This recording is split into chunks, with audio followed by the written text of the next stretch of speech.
te ñi accompagner yëpp ñu ngi ci dëkkaat yi te jàpp nañ ni ci gis-gisu le DG Sémou Diouf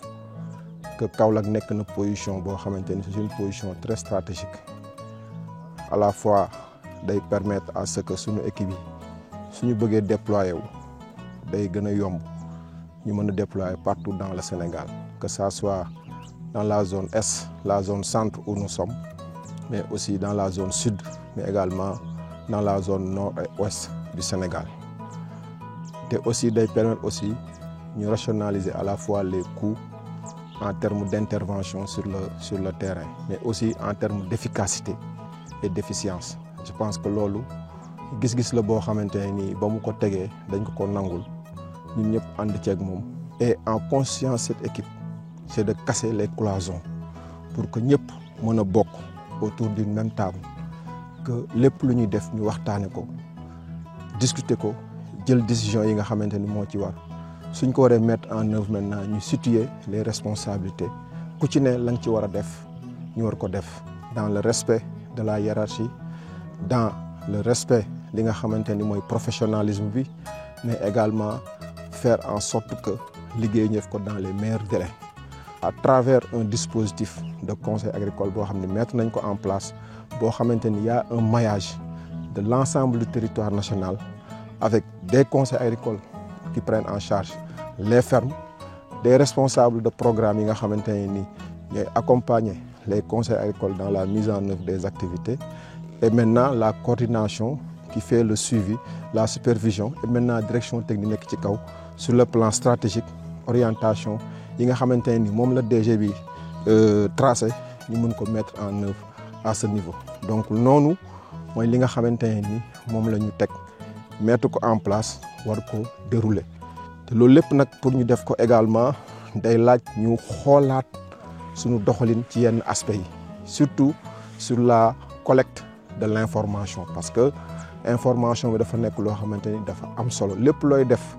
te amoo possibilité am les informations de la plus petite ferme jusqu'à la plus grande ferme di nga am difficulté. Information sur le plan des infrastructures, leur utilisation, leur valorisation, information sur la gestion des équipements, que ça soit les équipements solaires, les équipements réseau d'irrigation goutte à goutte dafa am solo. Information sur la mise en valeur, ndax tey jii lépp lu ñuy wax la finalité de ce que nous faisons, c'est la mise en valeur des fermes.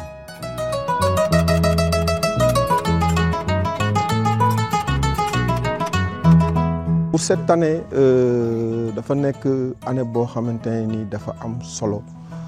ci biir ANIDA ndax dafa tombeek l'avènement les coopératives agricoles communautaires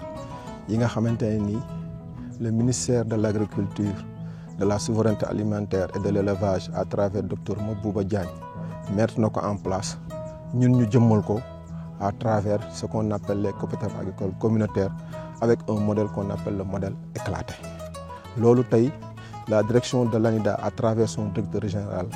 moom la ñu proposé mu nekk loo xamante ne nii ñëpp ànd nañ ci ne c'est le modèle le plus abouti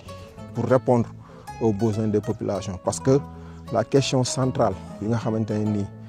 mooy question bi gën a sonal wàllu mbay mi c'est le foncier. te question foncière boobu mënoo ñëw dans une localité wala bokk yombul jafe na nga dem ci biir Sénégal localité boo dem mun fa am d'un seul tenant plus de 100 hectares d'un seul tenant, c'est très difficile. Et donc ñun avec l'expérience qu'on a eu 17 ans d'existence dans le monde agricole à travers les fermes que nous réalisons, on s'est dit ce modèle-là pourrait aider à la fois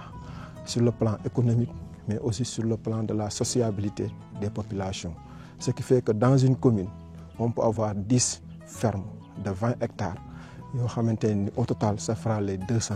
Et pourtant, tu vas toucher le maximum de population. Tu vas fédérer beaucoup de villages autour de ces fermes-là pour que nous puissions faire le travail. Ce que nous avons fait, commencer avec une coopérative. Muy Taïba Niassène, di Taïf, di Mbayeen, di Ñaaxeen. Ren nag ci campagne bi ñu ne comme dañ ko am ci dans le cadre d'un projet boo xam ñu ngi koy dérouler te réalisation des infrastructures yi ñëwagul te ñu ngi dugg ci nawet kon nañu xool comme niñ ko daan defee di jàppale ferme yi également nañu accompagner les coopératives ci loolu le directeur général bi jël ay initiative avec le ministère de l'agriculture à travers la direction de l'agriculture mettre à disposition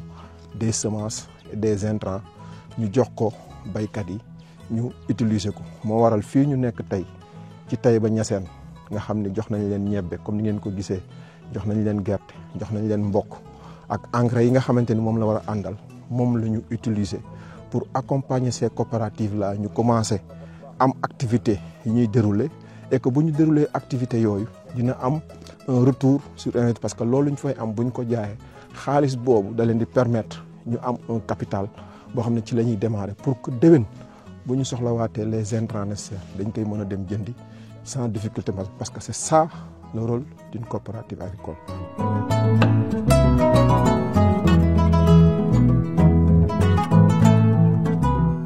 ci côté boobu ANIDA dox na ci ay jéego ba nga xam ni li ñu joxe ci ay intrants ci diggante coopérative yi ak ferme yi suñu ko emblavé lépp ba ñu ko emblavé xool ko on est à plus de 1500 hectares yoo xamante ne ni ji nañ ko ci wàllu gerte ci wàllu mboq ci wàllu ñebbe ak yeneen xeetu mbay yoo xamante ni yàgg nañ ko def ci ferme yi muy ay culture horticole comme ay gombo ay piment ak yooyu kon loolu mooy li nga xamante ne ni ANIDA ci loolu la mës a nekk di dox tey mu gën ko yaatal avec les coopératives agricoles te am nañ yaakaar ni comme ni ngeen ko gisee on est dans une phase vraiment de maturation parce que ni ngeen gisee fi mu ne nii ñebbe ji nii mi ngi commencé di formation guus yi mi ngi am maïs bi ni ngeen ko gisee derrière les épis sont déjà formés sont en remplissage et bientôt mu nekk maturation l'arachide également je pense que guus yi aussi ñu ngi formé wu et que bientôt dans 2 semaines ñu commencé gis les premières récoltes au niveau de la zone et déjà sur certaines fermes les récoltes ont déjà commencé parce que dans le Taïba Niassène 1 le sac de maïs revenait à 31 000 à 35 000 francs nga gis ni c'est des revenus yoo xamante ni sur une parcelle de 0,25 hectares ils ont pu avoir un chiffre d'affaires de 540 000 francs. Imaginez pour 1 hectare 540 000 multiplié par 4 ça te fait un chiffre d'affaires de au moins 3 millions de francs CFA sur 1 hectare nga gis ni kon mbay mi nekk na loo xamante ne ni lu ama solo la lu nit ñi war a gën a fonk la cim réew rawatina suñ amee possibilité à la fois di ko def en hivernage mais aussi di ko def en dehors de l'hivernage muy période yi nga xamante ne d'habitude les gens se mettaient à voyager à aller à Dakar aller dans d'autres contrées pour dem wuti ay koom tey jii avec ces fermes yi ñuy réaliser ANIDA ak les coopératives yi ñuy mettre en place tous ces problèmes pourront être résolus je ne dirais pas à 100% mais à 80% war nañ ko mën a résolver et ce que ça va créer comme dynamique autour aussi lu am solo la ndax au-delà ñiy bay il y aura une dynamique qui va être créée avec les systèmes d'approvisionnement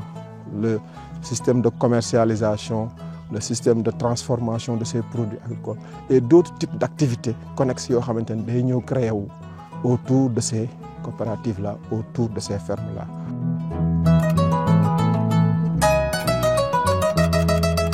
kon dañuy wax ni rek na ci ñëpp jàpp bu ci ñëpp jàppee rawatina xale yi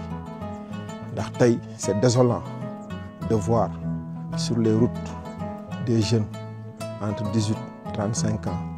amuñu benn activité bu ñu def lu dul jaay petit cola wala nekk ci activité yoo xamante ne nii certes da lay jox revenu au quotidien mais dans la durée est-ce que loolu dina tenir te aujourd'hui ANIDA mi ngi réaliser ay fermes yoo xam c'est pour eux